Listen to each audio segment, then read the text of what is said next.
Good morning, friends. Swati here. Friends, today I'm going to show you some interesting data जो validate है। और आप चाहें तो कमेंट करके बता सकते हैं। मैं आपको पूरा का पूरा कहाँ से मैंने ये डेटास लिए हैं वो सब आपको लिंक आपको प्रोवाइड कर दूंगी। राइट, अगर आप इस पे डिटेल में जाना चाहते हैं तो चाइना ने जो टैरिफ लगाए हैं 7 एलिमेंट्स पे, एक्सपोर्ट रिस्ट्रिक्ट कर दिया है बिल्कुल।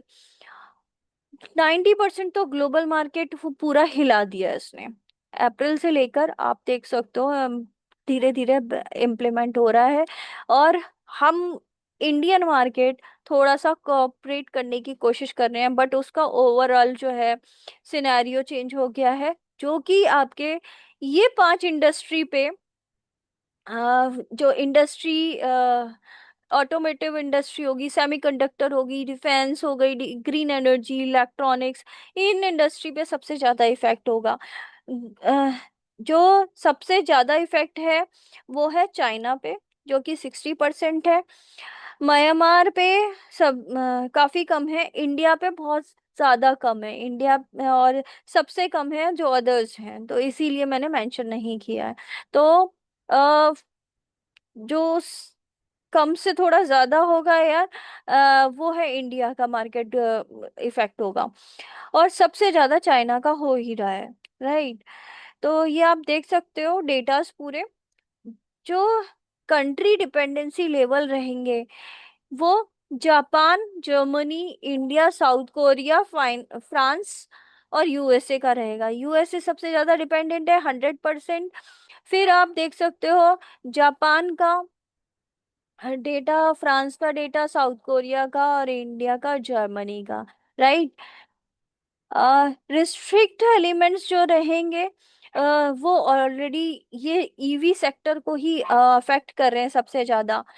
जो रीजनल अगर इम्पैक्ट हम ओवरव्यू लें तो चाइना का एक्सपोर्ट कंट्रोलर, यूएसए का 100% डिपेंडेंसी, इंडिया का सेवर सेवर ईवी इम्पैक्ट रहेगा, और यूरोप का ऑटो प्लांट शटिंग होंगे। वो हो ही रहा है, आप सुनने में आपको सुनी आप अगर न्यूज़ खोल के देखेंगे तो आप देखेंगे कि ऑटो प्लांट सारे शट डाउन हो रहे हैं ऑलमोस्ट धीरे धीरे करके। जो जापान का हिस्टोरिकल एक्सपीरियंस अगर आप देखेंगे तो सबसे ज्यादा इफेक्ट जो है ऑटोमोटिव इंडस्ट्री में पड़ रहा है 95% का, सेमीकंडक्टर इंडस्ट्री में पड़ रहा है 90% का, जिसमें ये सारी चीजें आ रही है। Chip production delay, electronic manufacturing जो है इफेक्ट हो रहे हैं, ग्लोबल सप्लाई चेन अपेंड हो रही है, और सप्लाई डिस्टर्ब हो गया है। राइट, ये जो है सेमीकंडक्टर यानी कि चिप मेकिंग वगैरह जो इंडस्ट्री होती है उसमें सबसे ज्यादा यूज होते हैं ये मेटल्स। और यूरोपियन कंट्री में यूरोपियन जैसे कि ऑटो शट डाउन हो रहे हैं, और प्लांट्स, ऑटो प्लांट्स जो है वो शट डाउन हो रहे हैं। ईवी प्रोडक्शन में काफी ज्यादा इफेक्ट हो रहा है। वो डार्क क्लाउड के अंडर आ गया है। इंडिया में तो ईवी इंडस्ट्री जो है वो डार्क क्लाउड में आ गया है। मोटर मैग्नेट प्रोडक्शन वो डिस्टर्ब हो गए हैं। मैग्नेट नहीं बनेगा, मोटर्स नहीं बनेंगी, तो आप समझ ही सकते हो ऑटोमोटिव इंडस्ट्री में कितना इफेक्ट आ सकता है। ग्रीन एनर्जी में भी इफेक्ट आएगा 85% का, क्योंकि ग्रीन एनर्जी के सेक्टर में ये सारी चीजें यूज होती है। सोलर पैनल जैसे मैन्युफैक्चरिंग है उस पे इम्पैक्ट आएगा, विंड टर्बाइन प्रोडक्शन में इम्पैक्ट आएगा, बैटरी स्टोरेज सिस्टम डिस्टर्ब हो गए हैं, रिन्यूएबल एनर्जी टारगेट जो है वो रिस्क में है, वो टारगेट अचीव ही नहीं हो पा रहे हैं, अचीवेबल नहीं है फिलहाल। पहले तो लग रहे थे अचीवेबल, अब नहीं है। डिफेंस के स्टॉक्स पे अभी थोड़ा सा इम्पैक्ट आएगा, जो कि 88% है, क्योंकि उसमें जितने भी एरोस्पेस मैन्युफैक्चर थे वो इम्पैक्ट हो गए। मिलिट्री कॉन्ट्रैक्टर जो है वो डिस्टर्ब हो गए हैं। वो अपना काम पूरा नहीं कर पा रहे हैं क्योंकि उनको मटेरियल नहीं मिल रहा है पीछे से। डिफेंस टेक्नोलॉजी के जो है वो टेक्नोलॉजीज वो इफेक्ट हो गई हैं। स्ट्रेटेजिक गोल्स जो है वो रिस्क में है। अगर हम टाइमिंग की बात करें तो सबसे पहले 2010 में आया था। ठीक है, चाइना ने जो है ये वेपनाइज्ड किया था जापान को ओवर फिशिंग के लिए। ठीक है, उसके डिस्प्यूट के लिए। फिर 2024 में आया जो प्रेसिडेंशियल इलेक्शन थे, ट्रम्प जीत गया था, as you know very well. फिर उन्होंने टैरिफ पॉलिसी अनाउंस कर दी थी।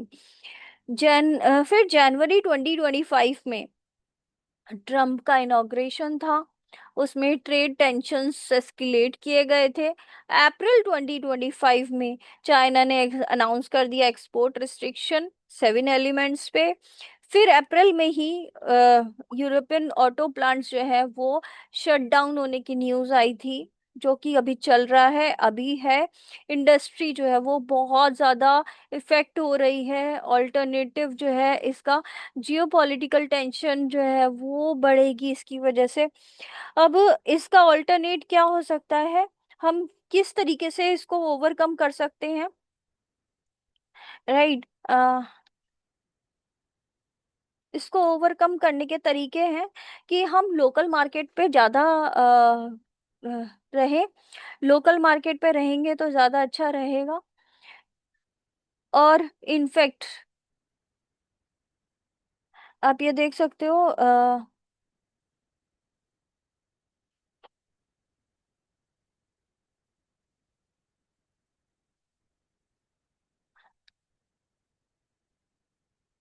हम लोकल मार्केट्स का ज्यादा यूज कर सकते हैं इसकी वजह से। राइट। और इवन हमारे इंडस्ट्री में चिप मैन्युफैक्चरर्स बढ़ सकते हैं। उसकी वजह से चिप मैन्युफैक्चर बढ़ेंगे तो ग्लोबल, हम इंडिया में जो है ग्लोबल को लीड कर सकते हैं। जैसे जैसे बिजनेस, स्मॉल स्मॉल बिजनेसेस आ रहे हैं इंडिया में, वो चीजें लेकर आ रहे हैं, तो लोकल मार्केट पे की तरफ ही हम ज्यादा रहेंगे। इंपोर्ट नहीं करेंगे, इंपोर्ट को रिस्ट्रिक्ट कर देंगे। जितना हम इंपोर्ट को रिस्ट्रिक्ट करेंगे हमारा पैसा बचेगा, और हमारे ही इंडिया के अंदर वो ट्रांसफर होगा जीएसटी की फॉर्म में, क्योंकि ट्रेडिंग होगी तो जीएसटी ऑब्वियसली जनरेट होगा। जीएसटी जनरेट होगा तो उसके वजह से इंडिया ही ग्रोथ में एक आएगी। राइट। तो हम ओवरऑल अपने लोकल मार्केट की तरफ जा सकते हैं, rather then importing the goods. Right. तो फिलहाल इतना ही। इस वीडियो के लिए प्लीज कमेंट करना ना भूलिएगा।